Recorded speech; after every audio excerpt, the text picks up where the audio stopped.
मिली जागहि जोगी परमार्थी पर पंच वियोगी। महाराज यहाँ संसार में संसार के जीव जो है मानव ऐसा सोया है, ये पता नहीं क्या करना है, इसलिए आया था। आया सीतु कर्म कमाने, बढ़ गए उल्टे धंधे तेनो फिर ना मिलेंगे। ये मानव शरीर फिर दोबारा नहीं मिलने वाला है। अच्छे कर्म करने के लिए, ध्यान भजन करने के लिए आया था, परोपकार करने के लिए आया था, सेवा करने के लिए आया था, लेकिन यही भूल गया, यही याद नहीं रही। जिस कर्म के लिए हम लोग आए संसार में और प्रतिज्ञा करी थी, कॉल किया था, वही भूल गया। लेकिन संत महात्मा लोग जगाते हैं कि मौत को भूलो नहीं। यदि कल्याण चाह तो दो बातों को याद रख, जो चाहे कल्याण, नारायण मौत को, दूजे श्री भगवान। इसलिए संत कबीर साहब को कहना पड़ा, मौत बिसारी है बावड़े, तुमने मौत को भुला दिया। ये तो पक्की बात है, ये आना ही इसको है, लेकिन कैसे सो गया मोह निशा रूपी रात्रि में। जगो, इसलिए ऋषियों ने कहा उत्तिष्ठत जागृत प्राप्त परात्मी गोचत चूरस्य धरा निशिता दुरत्यया दुर्गम पदस्तत् कवयो वदन्ति। उठो, जागो और महापुरुषों के समीप जाकर के ज्ञान की प्राप्ति करो। मार्ग बड़ा है, दुस्तर और छुरी की धार की तरह है, लेकिन चलने वाले को आप सुन रहे थे सुबह, बड़ा आनंद मिलता है। भजन में आनंद होता है, भजन में बहुत आनंद आनंद। लेकिन महाराज एक दूसरे को कष्ट देने में यहाँ आनंद ले रहे हैं, एक दूसरे की टांग खींचने में आनंद ले रहे हैं, एक दूसरे को परेशान करने में आनंद ले रहे हैं, कोई डकैती करने में आनंद ले रहा है, कोई चोरी करने में आनंद ले रहा है। लेकिन जब पकड़ा जाता है तो बड़ी दुर्दशा होती है। मैंने देखा है, पकड़ा जाता है तो बड़ी पिटाई होती है, बहुत धुलाई होती है महाराज। इसलिए संत महात्मा लोग कहते हैं यहाँ का आनंद दुख प्रद है, दुख मिलने वाला है, सुख मिलने वाला नहीं। इसलिए बड़ा अच्छा समय मिला है। बड़ा भागी आप कहलाने के लायक हैं यदि आप भजन कर रहे हैं, गुरु के आज्ञा अनुकूल चल रहे हैं।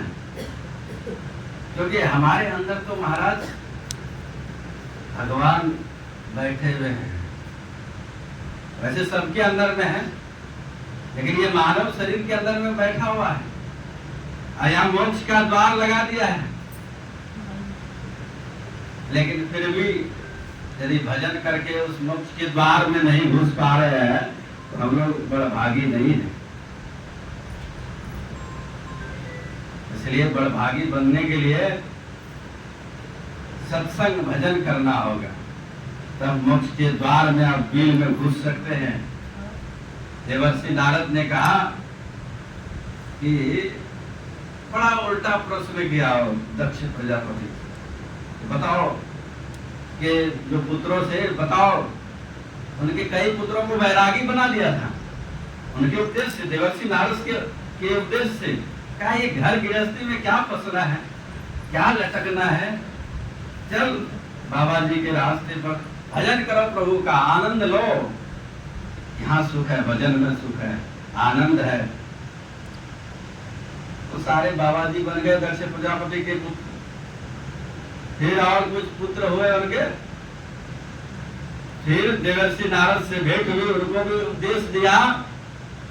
उनसे ऐसा प्रश्न किया कि बताओ कौन ऐसा जो बिल है उसमें घुसने के बाद आता नहीं। महाराज हम लोगों को पता नहीं है, मोक्ष के रूपी जो बिल है, मोक्ष का जो बिल है उसमें घुस जाने के बाद भी आना नहीं पड़ता संसार में। ये संसार में क्यों फंसना चाहते हो, इसमें अगर घुस जाओ आनंद ही आनंद मिलेगा। वो लोग भी बाबा जी बन गए। इसलिए दक्ष प्रजापति ने देवर्षि नारद को साथ दिया था, अरे तूने हमारे सारे पुत्रों को जो है ना कंगाल बना दिया, बाबा जी के रास्ते में लगा दिया, इसलिए मैं जा साफ देता हूं तुझे कि बहुत क्षण एक जगह नहीं रह सकता, बहुत देर तक कहीं एक जगह नहीं रह पाएगा। देवर्षि ने कहा मेरे लिए तो आशीर्वाद है, बढ़िया साधु महात्मा घूमते फिरते रहेंगे, उपदेश देते रहेंगे, भजन करते रहेंगे। इसलिए संत महात्मा लोग कहते हैं श्लोकार्धम प्रवक्ष्यामि यदुक्तम ग्रंथ कोटि भी ब्रह्म सत्यम जगन मिथ्या। जब संसार झूठी जान जब समझ में आ जाएगा, झूठी जान ये संसार जो है झूठी प्रतीत होने लगेगी, सही में अंतर से तब आपको जो है ज्ञान की उत्पत्ति होगी, तब वैराग्य होगा, तब अभ्यास करने के लिए तत्पर होंगे, तब ध्यान साधना में भी मन लगेगा। इसलिए शास्त्रकारों ने कहा अभ्यास वैराग्याभ्याम तन्निरोधा। योग शास्त्र के प्रवर्तक पतंजलि ऋषि कहते हैं अभ्यास और वैराग्य से ही ये मन ध्यान भजन में लगा रहेगा, अन्यथा नहीं लगेगा। क्योंकि संसार में आनंद लेगा, ये संसार के विषयों में मन लगा रहेगा, संसार के कार्यों में मन लगा रहेगा, उसमें उसको आनंद मिल रहा है। गुरु महाराज ने बड़ा अच्छा उपदेश दिया है इस स्तुति प्रार्थना में। हम लोग गाते प्रेम भक्ति से शुरू करते हैं, उसमें बीच में आता है भजन में मन आए सो रमे जस रमे सो माया। ऐसे माया में मन कैसा रमता है महाराज, कितना आनंद है, समय का पता नहीं चलता, समय तुरंत बीत जाता है, लगता है कि अभी तो बैठे थे यहाँ, तुरंत कैसे खत्म हो गया। संसार के प्रपंचों में पता नहीं चलता। इसलिए और यदि ध्यान भजन करने के लिए बैठिए तो 10 मिनट में ही तो हवा खिसक जाती है और पैर दर्द शुरू हो जाता है।